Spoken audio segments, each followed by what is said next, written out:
నమస్తే welcome to SSC news బులెటిన్ల ముందుగా headlines. నియోజకవర్గంలోని ప్రతి కళ్ళం తిరిగి రైతులకు అండగా ఉంటాం. మాజీ మంత్రి కరీంనగర్ ఎమ్మెల్యే గంగుల హామీ. బెజ్జంకిలోని శ్రీ లక్ష్మీ నరసింహస్వామివారి హుండీ లెక్కింపు 14,09,900 రూపాయలు ఆదాయం. గౌరవెల్లి ప్రాజెక్టును వెంటనే పూర్తి చేయాలి. అక్కనపేట తహసీల్దార్ కార్యాలయం ఎదుట బీజేపీ పార్టీ నాయకులు ధర్నా. సిద్దిపేట జిల్లా అక్కన్నపేట మండలం పంతులు తాండాలో విద్యుదాఘాతంతో ఓ ఇంట్లో ఉన్న వస్తువులు దగ్ధమయ్యాయి. ఇంటి యజమాని బానోత్తు పఖాలియా అతని కుటుంబ సభ్యులు వ్యవసాయ పనుల నిమిత్తం బయటకు వెళ్లగా ఇంట్లో విద్యుద్ఘాతంతో బయటికి పొగలొచ్చాయి. గమనించిన స్థానికులు ఇంటి యజమానికి సమాచారం ఇవ్వగా వారు వచ్చి చూసేసరికి ఇంట్లోని వస్తువులు దగ్ధమయ్యాయి. ₹1,00,000 నగదు, 4 లక్షల ఆస్తి నష్టం వాటిల్లిందని కుటుంబ సభ్యులు తెలిపారు.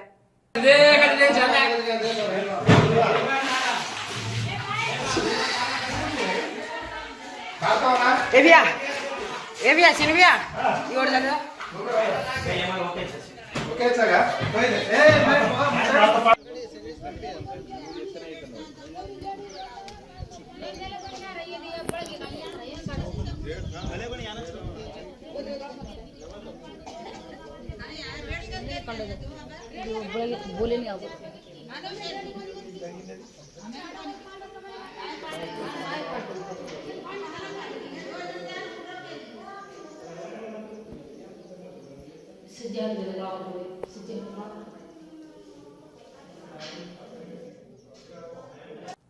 గౌరవెల్లి ప్రాజెక్టును వెంటనే పూర్తి చేయాలని డిమాండ్ చేస్తూ సిద్దిపేట జిల్లా అక్కన్నపేట తహసీల్దార్ కార్యాలయం ఎదుట బీజేపీ పార్టీ నాయకులు ధర్నా చేపట్టారు. గెలిచిన తర్వాత నెల రోజుల్లోనే ప్రాజెక్టును పూర్తి చేస్తారన్న మంత్రి పొన్నం ప్రభాకర్ ఇంతవరకు తట్టెడు మట్టి కూడా ఎత్తిపోయలేదన్నారు. ప్రాజెక్టు పూర్తి చేయడం కోసం 400 కోట్లు తీసుకొచ్చామని కేవలం పత్రికా ప్రకటనలకే పరిమితమయ్యారని ఎద్దేవా చేశారు.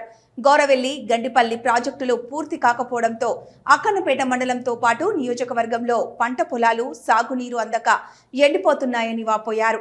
ప్రాజెక్టులు పూర్తి చేస్తారని హామీ ఇచ్చి పూర్తి చేయని మంత్రి పొన్నం ప్రభాకర్ వెంటనే తన పదవికి రాజీనామా చేయాలని డిమాండ్ చేశారు.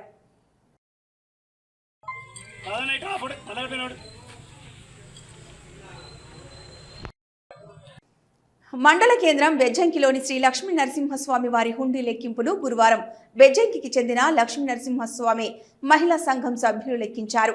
ఆలయ కార్యనిర్వహణ అధికారి పివి శర్మ మాట్లాడుతూ గత నెల 25వ తేదీ నుండి ఈ నెల 17వ తేదీ వరకు అనగా 25 రోజులకు గాను హుండీని విప్పి లెక్కించగా 4,80,276 రూపాయలు, కళ్యాణం ద్వారా 6,646, లడ్డూ ప్రసాదం ద్వారా 3,75,000 రూపాయలు, కొబ్బరికాయల ద్వారా 2,09,000 రూపాయలు, టై బజార్ ద్వారా 1,07,000 రూపాయలు, దర్శనం టికెట్ల ద్వారా 182,000 రూపాయలు, ప్యాలాల ద్వారా 1,100, దివిటీల ద్వారా 21,500, మొత్తం 14,09,900 రూపాయల ఆదాయం వచ్చినట్లు ఆయన తెలిపారు.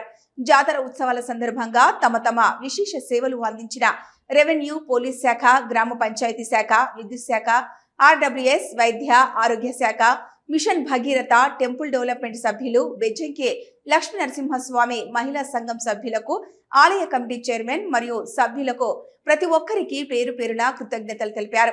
ఈ కార్యక్రమంలో ఆలయ committee chairman Jalla Prabhakar, committee సభ్యులు Bejakam Vishwaprasad, Gubire Chandram, Potlapalli Prabhakar, Barla Rajaiah, ASI Shankarrao, head constable Kanakachandram, దేవాదాయ శాఖ ఇన్స్పెక్టర్ పి విజయలక్ష్మి, సునీత, ఆలయ ప్రధాన అర్చకులు శేషం మధుసూదనాచార్యులు, సిబ్బంది ప్రవీణ్, కనకయ్య తదితరులు పాల్గొన్నారు. 17/4/2025 వరకు 25 రోజుల వరకు 4,80,276 రూపాయలు వచ్చినాయి. ఈ జాతర సందర్భంగా కళ్యాణ కట్నాలు 28,570 రూపాయలు, కళ్యాణ రుసుములు 4,644 రూపాయలు, లడ్డూ ప్రసాదముల వేలం ద్వారా 3,75,000, కొబ్బరికాయల ద్వారా వేలం ద్వారా 2,09,000, తైబజార్ వేలం ద్వారా 1,07,000 రూపాయలు, దర్శనం ద్వారా 1,82,000 రూపాయలు, ప్యాలాల వేలం ద్వారా 1,100, డివిటీల ద్వారా 21,500 రూపాయలు వచ్చినాయి. మొత్తం 14,09,090 రూపాయలు. రైతులు 6 కాలం కష్టపడి పండించిన ప్రతి గింజను ప్రభుత్వమే మద్దతు ధరకు కొనుగోలు చేస్తోందని మానకొండూరు ఎమ్మెల్యే కవ్వంపల్లి సత్యనారాయణ అన్నారు. కరీంనగర్ జిల్లా తిమ్మాపూర్ మండలం రేణికుంట, కొత్తపల్లి, నుస్తులాపూర్, మక్తపల్లి, బాలయ్యపల్లి, నల్గొండ గ్రామాల్లో వరి ధాన్యం కొనుగోలు కేంద్రాలను అడిషనల్ కలెక్టర్ లక్ష్మీ కిరణ్ తో కలిసి ఆయన ప్రారంభించారు. గ్రేడ్ ఏ రకానికి 2320, సాధారణ రకం 2300 రూపాయలు ప్రభుత్వం చెల్లిస్తుందన్నారు. కొనుగోలు సెంటర్ కు ధాన్యాన్ని నాణ్యత ప్రమాణాలు పాటించి తీసుకురావాలని సూచించారు. రేణిగుంటలోని సెంటర్ ను Hyderabad agriculture co-op association limited ఆధ్వర్యంలో ఏర్పాటు చేశారు. సన్నాలకు 500 రూపాయలు అదనంగా బోనస్ చెల్లిస్తుందన్నారు. కాంగ్రెస్ ప్రభుత్వం రైతులకు అండగా ఉంటుందని స్పష్టం చేశారు. ఈ కార్యక్రమంలో additional collector Lakshmi Kiran, society chairman Gujjula Ravinder Reddy, Congress party మండల అధ్యక్షులు బండారి రమేష్ గౌడ్, తుమ్మనపల్లి శ్రీనివాసరావు, కుంట రాజేందర్ రెడ్డి, చింతల లక్ష్మారెడ్డి, డిఎం కృష్ణయ్య గౌడ్, హకా ఇన్ఛార్జ్ బొంగాని మంజుల, బీసీసీఎల్ ప్రెసిడెంట్ బొంగాని రాజు గౌడ్, గొట్టిముక్కల సంపత్ రెడ్డి, మండల ఉపాధ్యక్షులు తమ్మనవేని రాములు యాదవ్, సీఈఓ ఆంజనేయులు, సిబ్బంది జానీభాయ్, రెడ్డిగాని రాజు తదితరులు ఉన్నారు. పెద్దపల్లి జిల్లాలో అప్పన్నపేట, అందుగులపల్లి మధ్య రాజ్య రహదారిపై ఆర్టీసీ బస్సు లారీ ఢీకొన్నాయి. ఈ ప్రమాదంలో 20 మంది ప్రయాణికులు గాయపడ్డారు. పెద్దపల్లి మండలం అందుగులపల్లి వద్ద రోడ్డు మరమ్మత్తు పనులు జరుగుతున్నందున వన్ వే ఏర్పాటు చేశారు. ఎదురుగా వస్తున్న బస్సును లారీ ఢీకొట్టింది. బస్సులో ప్రయాణిస్తున్న 20 మంది ప్రయాణికులు గాయపడ్డారు. వారిలో కొందరు తీవ్రంగా గాయపడ్డారు. దీంతో ప్రయాణికులను చికిత్స కోసం పెద్దపల్లి జిల్లా ఆసుపత్రికి తరలించారు. ప్రయాణికుడు మాట్లాడుతూ డ్రైవర్ నిర్లక్ష్యం వల్లే ప్రమాదం జరిగిందని తెలిపారు. గాయపడ్డ వారిని పరామర్శించిన ఏసీపీ గజ్జి కృష్ణ కేసు నమోదు చేసుకుని దర్యాప్తు చేస్తున్నారు పోలీసులు.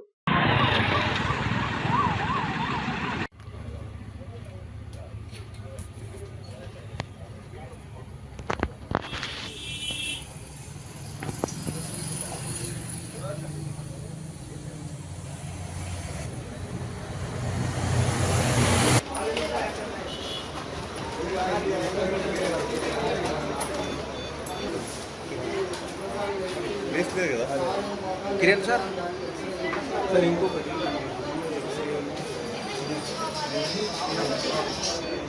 కాలు తాకింది అని మాట్లాడుతాను.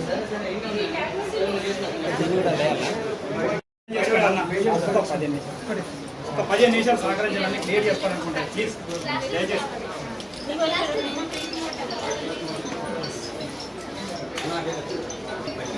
ఈ ఓబీసీ ప్రశ్న ఒక అమ్మాయి జమ్మికుంట మున్సిపాలిటీ పార్కులోని జంక్షన్లలో ముఖ్యమైన జంక్షన్ కొత్తపల్లి జంక్షన్ అని, జమ్మికుంటకే వన్నె తెచ్చేలా జంక్షన్ ఏర్పాట్లు చేయబోతున్నట్లు మున్సిపల్ కమిషనర్ మహమ్మద్ అయాజ్ తెలిపారు.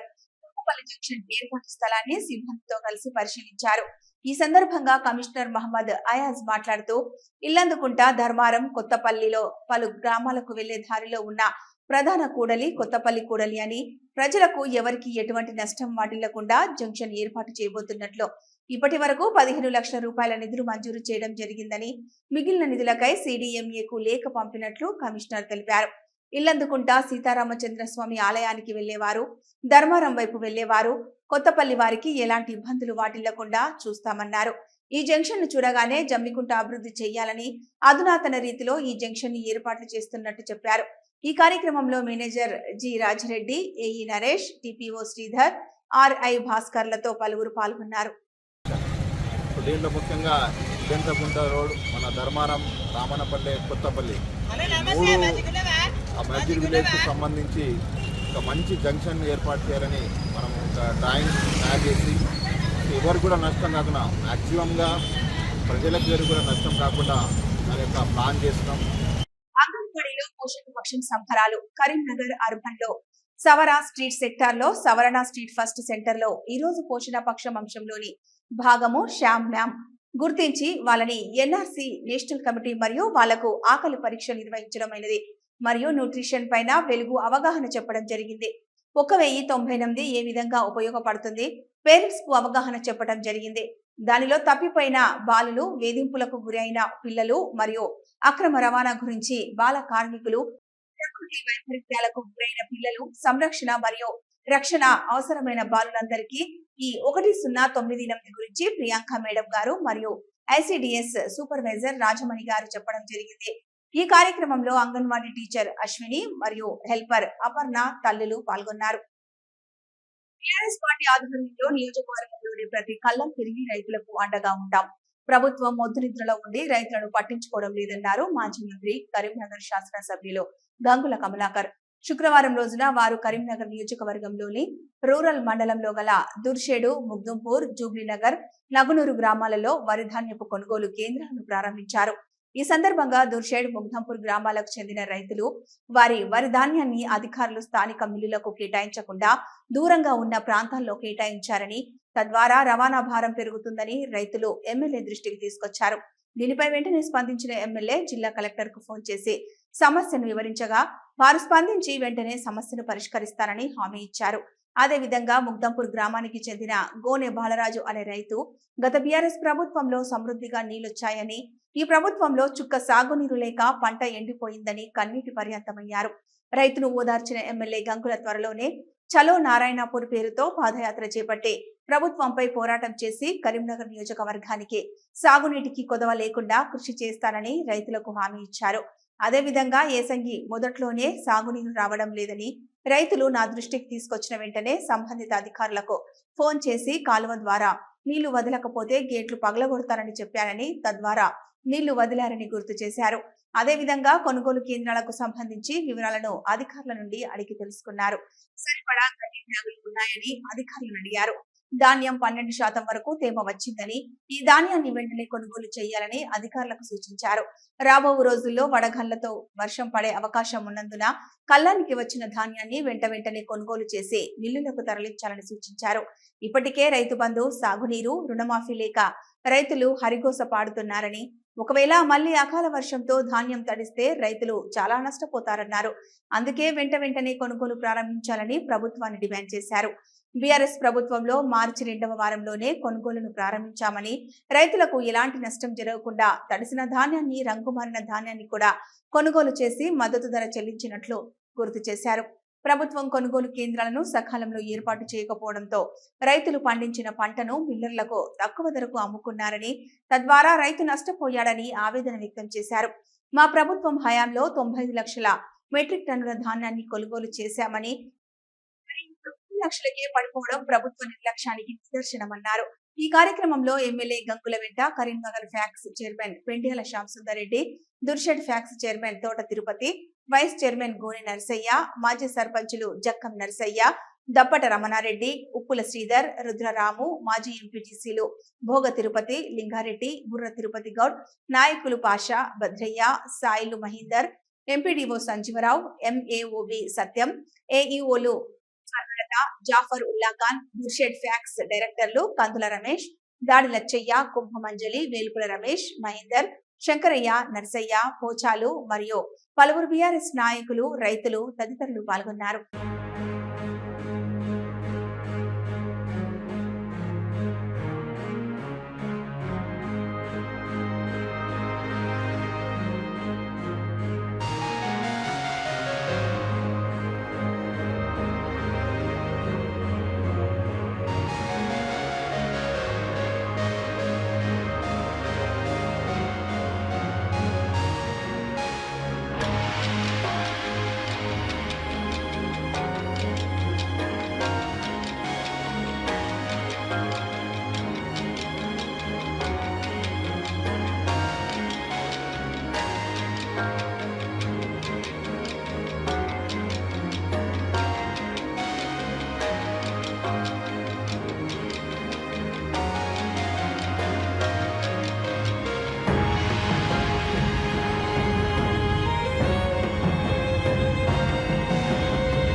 కరెక్ట్ గారు నమస్తే. కరెక్ట్ గారు very good morning sir. Madam గారు ఇప్పుడు నేను మొగ్దుంపూర్లో ఉన్నాను. మొగ్దుంపూర్ కొనుగోలు సెంటర్లో ఉన్నాను. అలాగే సో మొగ్దుంపూర్లోనే ఉన్నాయి రెండు రైస్ మిల్లు మేడం. హర్షితి అని అవంతిక అని ఉంటుందమ్మా. సార్ హర్షిని అవంతి మొగ్దుంపూర్లో ఉన్న రైస్ మిల్కి అలాట్ చేయకుండా దూరం దాకా అలాట్ చేసిండ్రు, బొమ్మకల్ దాకా అలాట్ చేసిండ్రు. ఒక్కసారి ట్రై నేను చూస్తాను సార్ ఇప్పుడే. సో ఇప్పుడు నేనేమంటానంటే మై రిక్వెస్ట్ మొగ్దుంపూర్ అక్కడ దగ్గర అయితే అక్కడక్కడనే చేసి ఇచ్చేమన్నమ్మా. మరి మీరు ఎట్లా అలాట్మెంట్ ఇచ్చిన తప్పది. నేను చెప్తాను సార్. నేను సార్ ఇంకొకటి ఇక్కడ దుర్షేడ్లో ఉన్నదో దుర్షేడ్లో ఇటు దిక్కిచ్చారు, దుర్షేడ్లోనే ఉన్నాయి. ఇటు అటు పోతారు, అటు ఇటు పోతారు. నాకు అంటే ట్రాన్స్పోర్ట్ ఖర్చు కదా. ఇలా చేశారు. నేను ఒక్కసారి చెక్ చేసుకొని దుర్షేడు ఉన్న గ్రామాలలో దుర్షేడ్లో బొమ్మకాలు ఇచ్చేసేది, మొగ్దుమూరు ఉన్న రైస్ మిల్ ముగ్గురు ఇచ్చేది. ట్యాపింగ్ కరెక్ట్ చేయలేదు, మనకే నష్టం అవుతుంది కదా. ట్రాన్స్పోర్టేషన్ వేస్ట్ కదా మరి వేస్ట్. ఇవాళ మీరు చేసుకోరు, రేపు పొద్దున మళ్ళీ మీకు ఫోన్ చేస్తాను. ఎలక్షన్ నా ఉద్దేశం ఏంటంటే ఈ మొద్దు నిద్ర ప్రభుత్వం లేపాలి. మనం లేకపోతే మాత్రం కష్టం. నారాయణపూర్ నీళ్ళు లేవు. మనం నారాయణపూర్ నీళ్లు లేసిన పాదయాత్ర పెడదాం, ఎక్కువ అక్కడ పాదయాత్ర పెడితే నారాయణపూర్ నీళ్ళు నిలిస్తే చేకూర్తి దాకా నీళ్ళు పోతుంది. చెక్ డ్యామ్లో నీళ్ళు ఉంటాయి. లేకుంటే ఏమైతే ఇది ఏప్రిల్ మాసం, మే గడవాలి, జూన్ గడవాలి, జూలై గడవాలి. మన నీళ్ళేవి, తాగు నీళ్ళేవి. ఇప్పటికే దినందపి నీళ్ళు వస్తానే, అది కూడా డౌటే. మిషన్ బయట లేకపోతే మిషన్ బయట నీళ్ళే లేవు. రాను ఇప్పుడు ఈ ఎండలకు నీళ్ళు ఎక్కడ ఉంటే ఆవిరి కావా, అడగంటిపోతున్నాయి. మనం ఏంటంటే చలో నారాయణపురాన్ని పెట్టేసి ప్రభుత్వము స్పందించండి. మేము లక్ష అడుగుతున్నాం, ఒక్కటి అడుగుతున్నాం, నీళ్ళు అడుగుతున్నాం కదా. గతంలో కేసీఆర్ ఇచ్చిండు, చెక్ డ్యామ్లు ఇచ్చిండు, కానీ నీళ్ళు అడుగుతున్నాం. మనం ఇంకేం అడుగుతున్నాం? అదే అంటారనే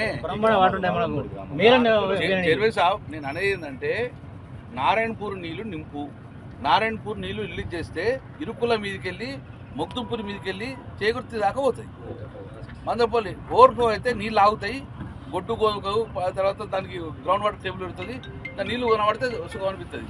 ఎండిపోతే ఏమవుతుంది? ఎర్ర లెక్క అవుతుంది. 10 ఏళ్ళు అవుతుందన్నా, ఒక పొలం ఎండిపోలేదు సార్. వాగుకుండా మొత్తం ఎండిపోయింది. ఇక్కడ ఎండిపోరు, ఇప్పుడు ఎండిపోయింది, ఇప్పుడు ఎండిపోలే.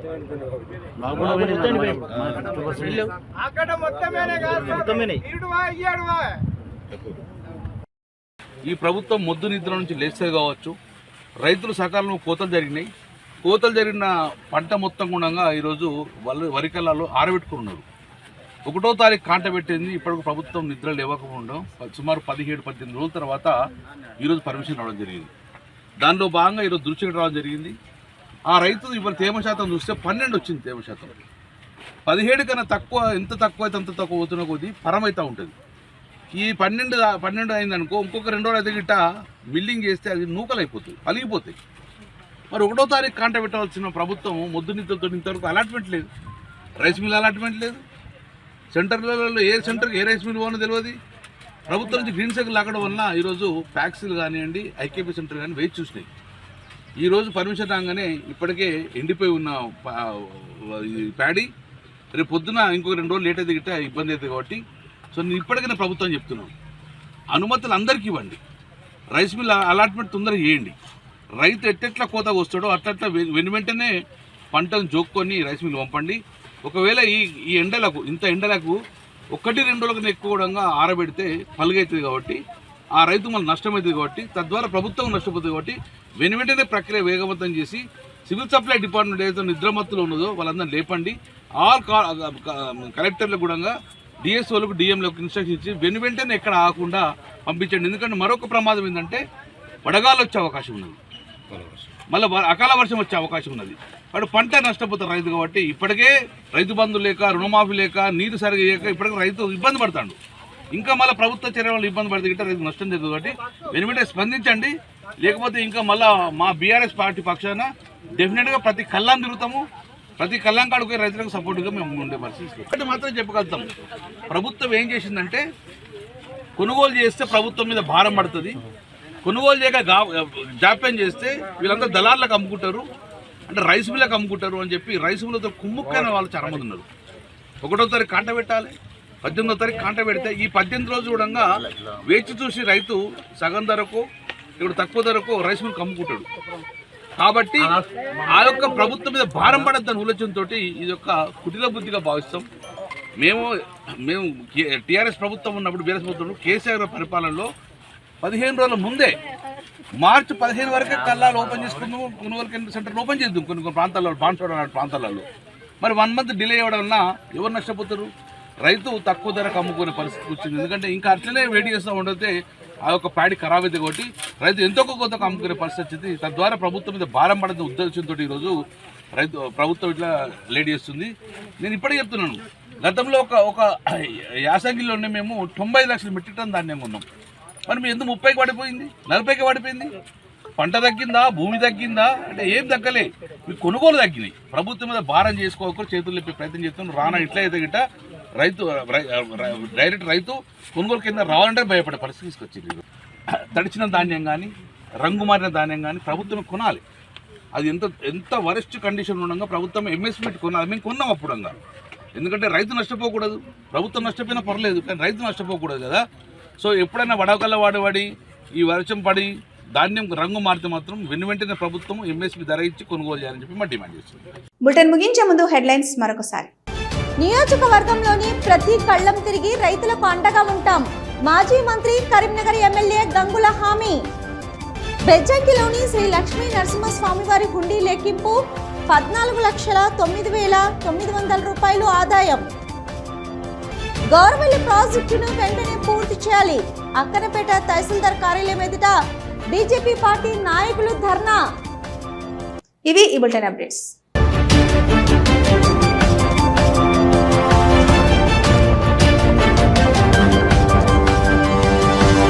Audio